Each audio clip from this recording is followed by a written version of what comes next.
Authentic news 19 में आपका स्वागत है। आइए देखते हैं आज की न्यूज। ಹುಬ್ಬಳ್ಳಿ ಬ್ರೇಕಿಂಗ್. ಹುಬ್ಬಳ್ಳಿಯಲ್ಲಿ ಪ್ರೀತಿಸಿ ಮದುವೆ ಮಾಡಿಕೊಂಡಿದ್ದ ಯುವತಿಯನ್ನ ಎತ್ತೊಯ್ದ ಪೋಷಕರು. ಹುಬ್ಬಳ್ಳಿಯ ಬೈರಿಕೊಪ್ಪ ಗ್ರಾಮದ ಯುವಕ ನಿರಂಜನ್ ಯುವತಿ ಸುಷ್ಮಾ ಪರಸ್ಪರ ಪ್ರೀತಿಗೆ ಹೆತ್ತವರ ವಿರೋಧ. ಕಳೆದ 8 ವರ್ಷದಿಂದ ಪರಸ್ಪರ ಪ್ರೀತಿಸುತ್ತಿದ್ದ ನಿರಂಜನ್ ಸುಷ್ಮಾ 2 ವರ್ಷದ ಹಿಂದೆಯೇ ಗದಗ್ನಲ್ಲಿ ರಿಜಿಸ್ಟರ್ ಮ್ಯಾರೇಜ್ ಆಗಿ ಬಂದಿದ್ದ ಜೋಡಿ. ಪೋಷಕರ ವಿರೋಧಕ್ಕೆ ಮಣಿದು ಇಬ್ಬರು ದೂರವಾಗಿ ವೇದನೆ ಪಡುತ್ತಿದ್ದರು.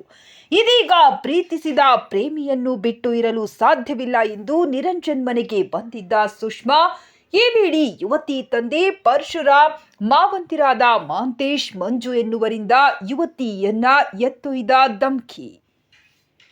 ಗಂಡನ ಮನೆಯಲ್ಲಿ ಕುಳಿತಿದ್ದ ಸುಷ್ಮಾಳನ್ನು ಗೋಣಿ ಚೀಲದಲ್ಲಿ ಎತ್ತಿಕೊಂಡು ಹೋದ ಕುಟುಂಬಸ್ಥರು. ಸುಷ್ಮಾ ತಂಟೆಗೆ ಬಂದರೆ ನಿನ್ನನ್ನು ಸುಮ್ಮನೆ ಬಿಡುವುದಿಲ್ಲ ಎಂದು ಪತಿ ನಿರಂಜನ್ ಬದಲಿಗೆ ಕೂಡ ಧಮ್ಕಿ. ಸದ್ಯ ರಕ್ಷಣೆಗಾಗಿ ಹುಬ್ಬಳ್ಳಿಯ ಪೊಲೀಸರ ಮೊರೆ ಹೋದ ಪ್ರೇಮಿ.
मुहर्रम डिलक्स पैकेज सिर्फ 84,999 में आज ही बुक करें। लिमरा टूर्स, कस्बा पेट, मेन रोड, होल्ड, हुबली से।